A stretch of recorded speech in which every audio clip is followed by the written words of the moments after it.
Dans cet épisode, je vous propose de découvrir 7 stratégies pour atténuer la réponse postprandiale et faire que vos repas ne se retournent pas contre vous.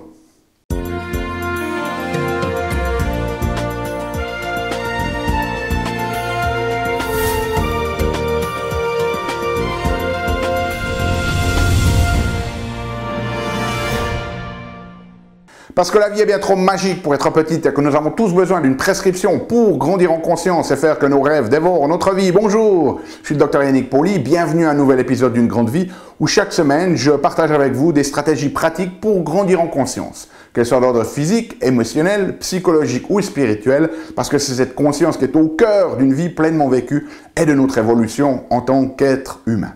Alors cette semaine, ce que je voulais faire avec vous, c'est parler un petit peu d'alimentation, et notamment de l'effet de l'alimentation sur notre métabolisme. Vous savez, et vous avez très certainement déjà entendu parler, que l'alimentation est très importante pour notre santé et que les différents aliments vont avoir différents effets sur notre corps. Et un des effets que l'alimentation a va être de plus ou moins inflammer notre corps. Et l'on sait aujourd'hui que la grande majorité des maladies chroniques liées à notre style de vie ont pour mécanisme sous-jacent une inflammation, pas une inflammation comme on a lorsqu'on a une inflexion ou qu'on s'est blessé, mais une inflammation que l'on appelle une inflammation à bas bruit ou une méta-inflammation.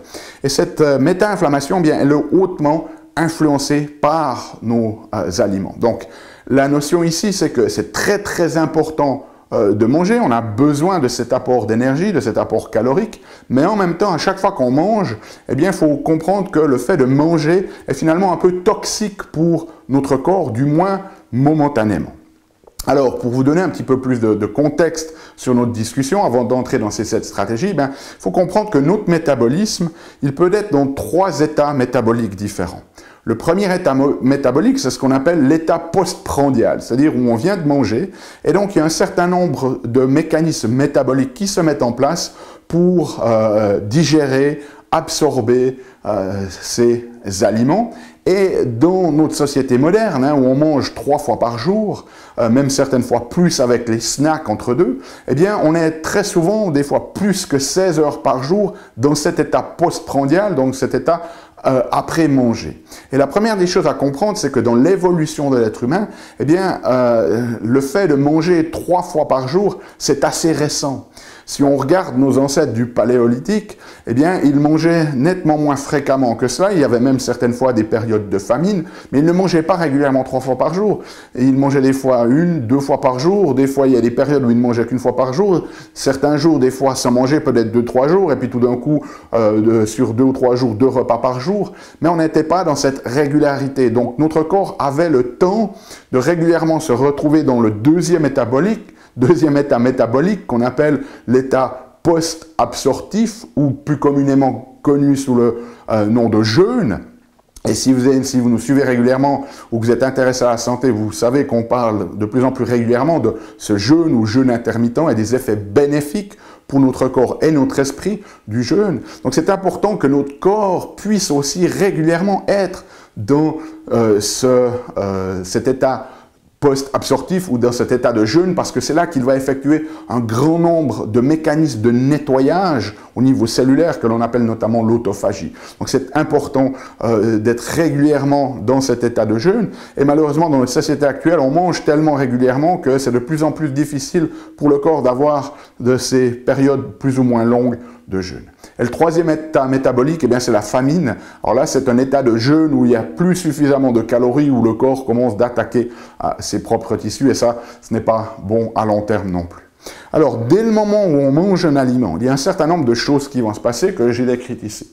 La première des choses qui va se passer, c'est que on va avoir une augmentation du glucose dans le sang, et une fois qu'il y a trop de glucose dans le sang, notre corps va réagir en produisant de l'insuline qui va permettre de faire entrer le glucose dans les cellules. Okay?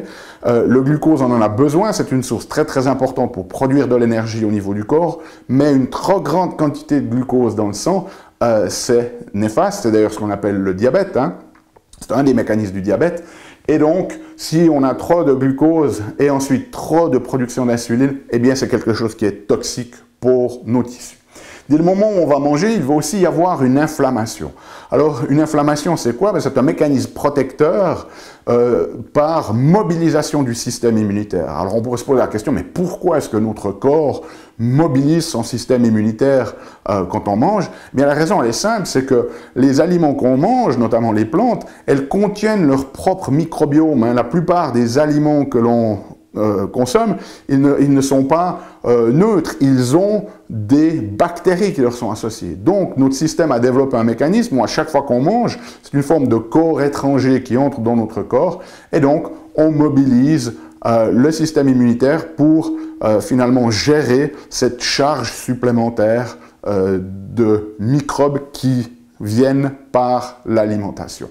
Et en fonction de l'alimentation qu'on a, on va aussi produire ce qu'on appelle une endotoxémie, c'est-à-dire l'endotoxémie, elle se passe au travers de ce qu'on appelle des lipopolysaccharides, qui sont des molécules que l'on a à la surface de certaines bactéries et qui sont en fait des toxines. Et donc, au moment où on va manger, avec le fait qu'on a une charge de microbes, eh bien, il y a aussi ces molécules de certains microbes qui vont entrer dans notre sang et qui vont créer cette mini, si vous voulez, infection localisée.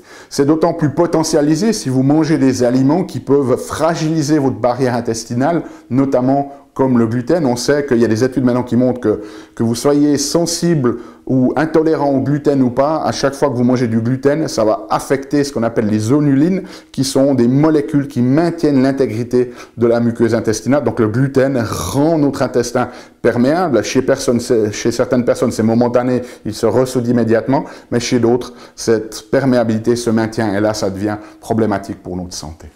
Ensuite, on va aussi produire un stress oxydatif, donc cet oxydant, le fait de manger va nous faire rouiller métaboliquement, si vous voulez.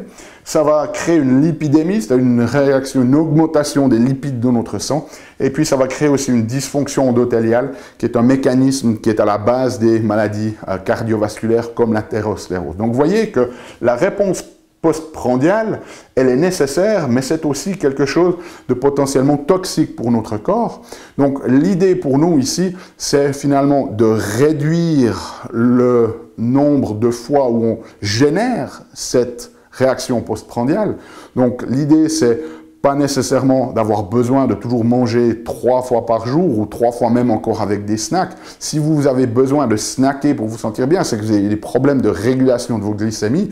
Et là, il y a des choses qui doivent être mises en place parce que vous devriez être capable de pouvoir fonctionner toute la journée avec une bonne énergie sur un seul repas. Physiologiquement, dans l'évolution, on doit être capable de faire ça. Mais maintenant, depuis une centaine d'années, on a tellement été influencé par le fait de manger 3 fois par jour que pour certaines personnes, si on leur enlève un repas, psychologiquement, c'est déjà quasiment impossible et physiologiquement, elles ne tiennent pas de coup. Mais l'idée, ça serait de physiologiquement pouvoir avoir au moins 12, 14, 16 heures d'état de jeûne par jour et ne pas être 16 heures dans un état postprandial. Okay? Et puis l'autre chose, eh bien, c'est les stratégies, je vais vous en proposer 7, pour en fait atténuer cette réponse postprandiale pour qu'elle ne soit pas trop élevée, mais qu'on puisse raboter un petit peu, si vous voulez, l'élévation de ces mécanismes. Donc, la première stratégie ici, c'est d'optimiser la digestion. Ça, c'est très, très important, notamment à 2 niveaux.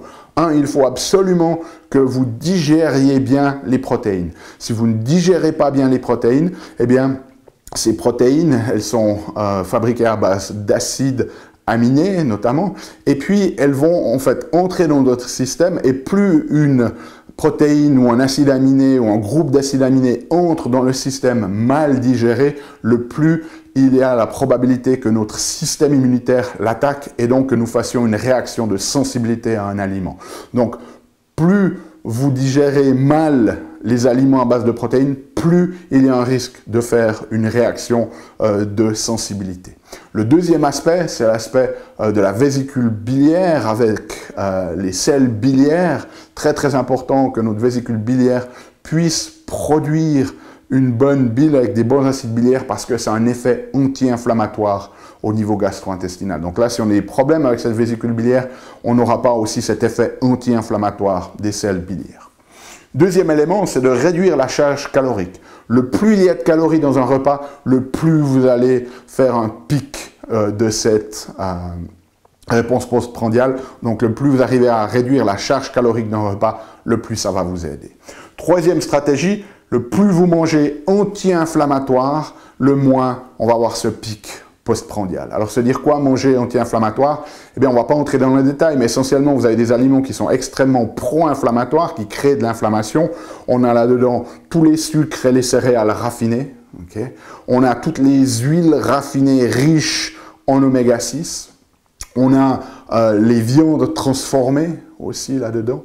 Donc ça, c'est vraiment les principaux. Les produits laitiers, les études sont un petit peu controversées. Il y a certaines études qui montrent que chez certaines personnes, c'est pro-inflammatoire, chez d'autres anti-inflammatoire. Okay? Mais focalisez-vous en tout cas sur les premiers. Réduisez votre consommation de céréales raffinées, de sucre ajouté, de ces huiles raffinées à base de plantes, notamment riches en oméga 6. Et puis de l'autre côté, favorisez les aliments anti-inflammatoires. Par exemple, les légumes colorés, les légumes verts, les fruits, les noix, etc. Okay? Très important, le plus anti-inflammatoire vous pouvez manger, le plus vous allez diminuer, atténuer cette réponse postprandiale.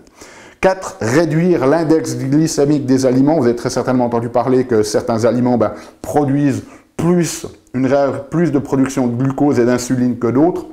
Donc, plus un aliment est sucré, plus ça va favoriser ce pic postprandial. Donc, consommer des aliments à index glycémique bas. Ensuite, perdre du poids. Il y a des études qui montrent que plus on est en surpoids, plus on est en obésité, plus notre corps est inflammé, plus cette réponse postprandiale va être marquée. Donc, le plus vous arrivez à maintenir un poids sain, le mieux vous allez pouvoir régulariser cette réponse postprandiale. Numéro 6, l'utilisation des graisses. Diminuer les graisses d'origine saturée et augmenter les graisses insaturées, comme les graisses monoinsaturées, par exemple dans l'huile d'olive, ou alors les graisses polyinsaturées, riches en oméga 3 notamment. Très important qu'on trouve par exemple dans les poissons. Très important pour atténuer cette réponse postprandiale. Et puis finalement, vous pouvez accompagner vos repas avec un certain nombre d'éléments. Il y a des études qui montrent que si vous rajoutez de l'huile d'olive à un repas, peu importe le repas, vous allez atténuer cette réponse postprandiale. Le fait de consommer du vin rouge de manière modérée va aussi tempérer cette pic postprandial. Le fait d'ajouter des noix aussi va tempérer ce pic postprandial.